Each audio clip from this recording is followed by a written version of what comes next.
In recent years, action cameras like GoPros and numerous others have become a staple in gear bags for athletes and fans alike. There have been a ton of companies start up claiming to have a superior product with things like 360-degree views and increased stabilization.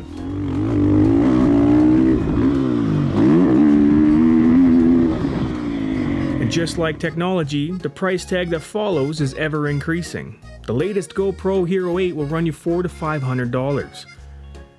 So for the heck of it, I looked around for the cheapest camera you could buy. And what did I find? The Mini Code 1080p Sports Cam. For a cool $7.99, this claims to have 1080p video and a waterproof case. We're gonna put this thing to the test. This is gonna be so much fun. Let's see if we can get our $8 worth. Roll the intro, and let's do it.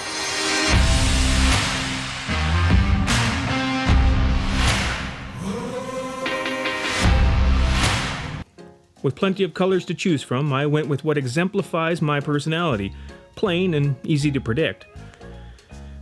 The shipping was twice the cost of the camera itself, but I still figured for under $25 all in, the laughs would still be worth it.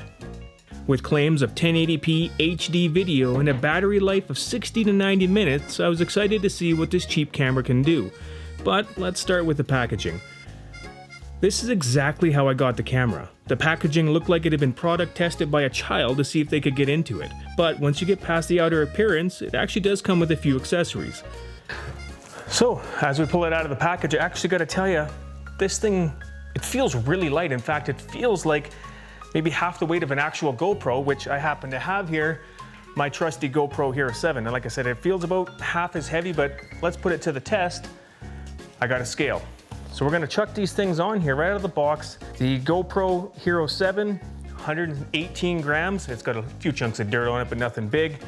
And the kids sports cam at $8, 40 grams. So there you go, it's actually way less than half the weight. So it is quite a bit lighter than the GoPro Hero 7. And it does have a couple things on it here. It has a little slot here for an SD card that you can put just one of the mini SD cards into. And it does have a port for you, I'm guessing it's for the charging cable. It's got some buttons to scroll up and down, I'm guessing through the menu on the side, as well as a giant OK button on the top and a big old power button on the front. So let's get into the menu and see what we got here. So to turn it on, just hit the power button on the front and it brings you to the menu. Ooh, look at that. Really nice screen. So let's just go to no card, okay. So in the menu here, you've got resolution, you've got date tag, motion detection. I didn't think that it would actually have that, that's interesting. Cyclic record. Audio. So it actually does have quite a few things in the menu here for a $7 camera. You would think with something like this, you can just turn it on and off and that would really be kind of it, but that's not the case. So that's a preview of the menu. It's a fairly extensive menu for such a cheap camera, I'll give them that. It's not a touchscreen. You can't just touch it and change anything. You do have to use the little buttons on the side. So we'll keep that in mind, but let's dig into the case and let's see what we got. Surprisingly, it comes with a handlebar mount and a simple plastic mount that doesn't look like it would hold up to any sort of impacts. It also comes with a few of the standard mounting options, a wristband type thing, and of course the waterproof case. Before I hit the track, I figured I would try some of the accessories and see how they held up. I tried the handlebar mount, and surprisingly it's actually a pretty cool place to mount it.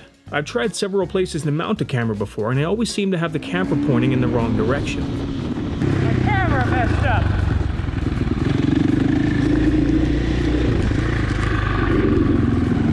How's that?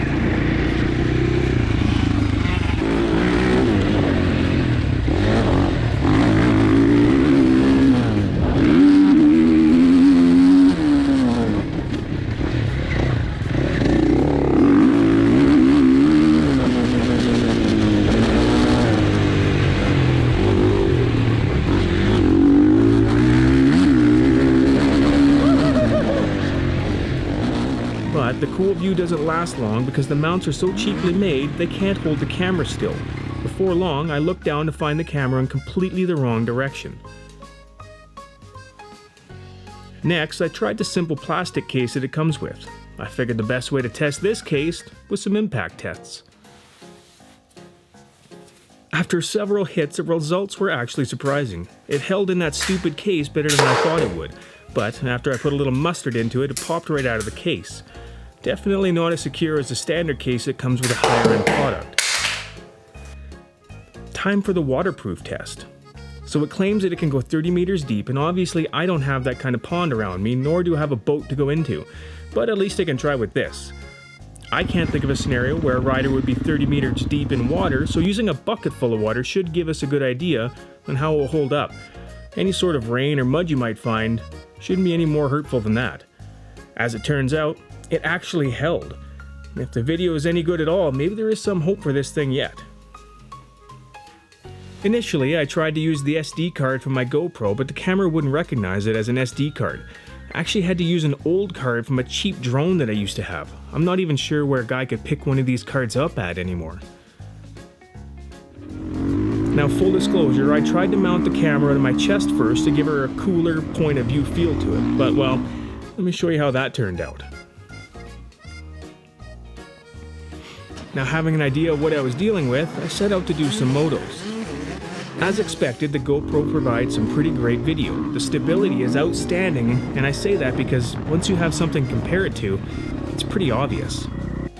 I expected the cheap camera to be bad, but I thought you could at least make out some sort of image.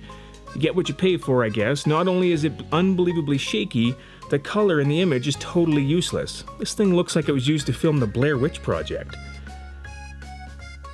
So, the image is bad, but what about the audio? This is audio from the action cam. Not surprisingly, it was worse than the video. Lastly, with the claimed record time of 60 to 90 minutes, after just 20 minutes the battery was dead. Honestly, I can't say I'm surprised. After fully charging it for hours and hours on end, the battery was almost half dead by the time I even turned it on.